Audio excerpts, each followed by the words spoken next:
Good morning, John. So the United States is pulling out of the Paris Climate Agreement, Treaty, Accord, Protocol.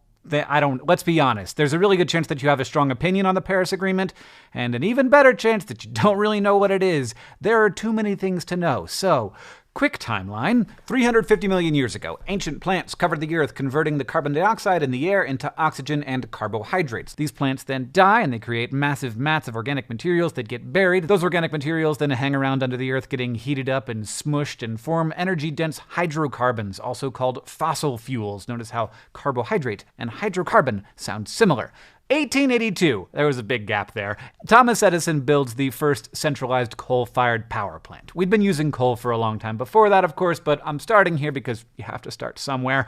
For the next 100 years, fossil fuels brought tremendous growth and increases in quality of life, specifically in Europe and America, where the vast majority of fossil fuels were burned. Decades pass. The benefits of fossil fuels eventually begin to spread, and everyone is consuming more and more. It's great, for the most part, except that all that CO2 that was locked up in fossil fuels for billions of years is now being re-released, and CO2 is really good at letting visible light pass through it, but infrared radiation that gets bounced back up by the Earth does not pass right through it. It gets trapped. So the Earth's atmosphere and oceans start having more energy in them, and that starts to change the climate. And while fossil fuels give us remarkable abilities to do cool and beautiful things and increase the quality of life here on Earth, we also rely on a stable climate for massive farming operations and coastal infrastructure, by which I mean all of the cities that people live in.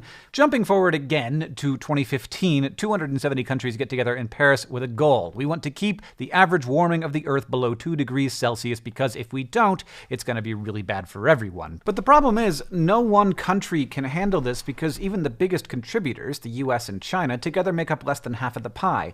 Everyone needs to agree to make changes or no one benefits.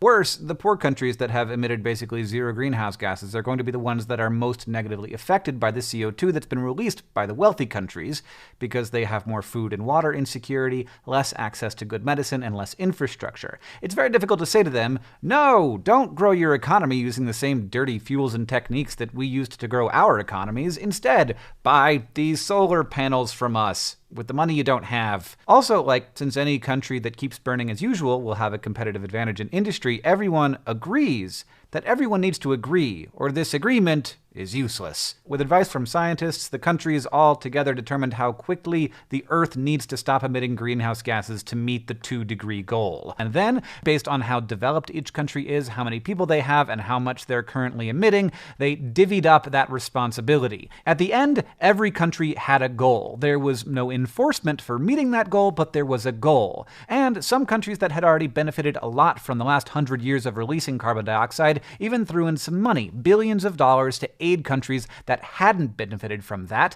to help them grow with less reliance on fossil fuels. Every country agreed to their own path forward, and every country was responsible for figuring out how to meet their goals, whether it's through energy efficiency, subsidizing renewables, regulating businesses, changing people's behavior through education, or ending fossil fuel subsidies. And if countries don't meet their targets, again, nothing happens. There are no penalties. This is an agreement between nations that there is a problem and we must lead together or face the price.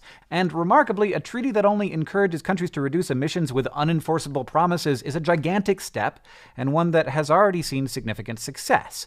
But this is an investment, and it does have costs. Do we know exactly what that price will be? No. We don't know precisely how much better off we'll be if we keep temperatures from rising more than 2 degrees Celsius, and we don't know precisely how much we need to reduce greenhouse gas emissions to hit that target.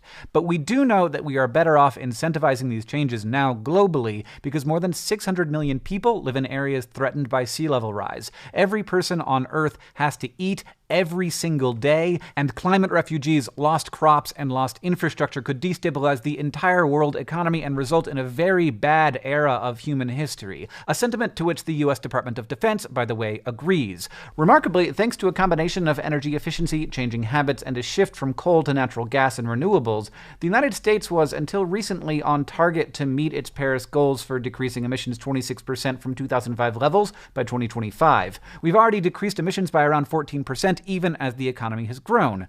But if there is no political will to continue this, if the majority party in both houses of Congress and the president do not agree that humans are causing climate change and want to continue investing in the same energy systems Thomas Edison pioneered in the 1800s, we will stall.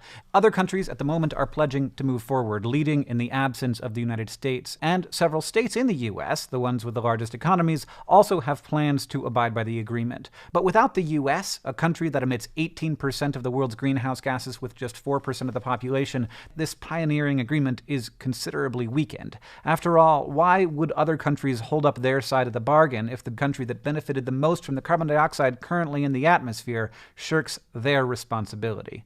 I, for one, am tired of politicians pretending that we don't all share this big, beautiful, but also quite small planet. I was proud that my country was a leader in establishing the Paris Agreement, and I am ashamed at the step backward we have taken away from uniting humanity to take on this great global challenge. John, I'll see you on Tuesday.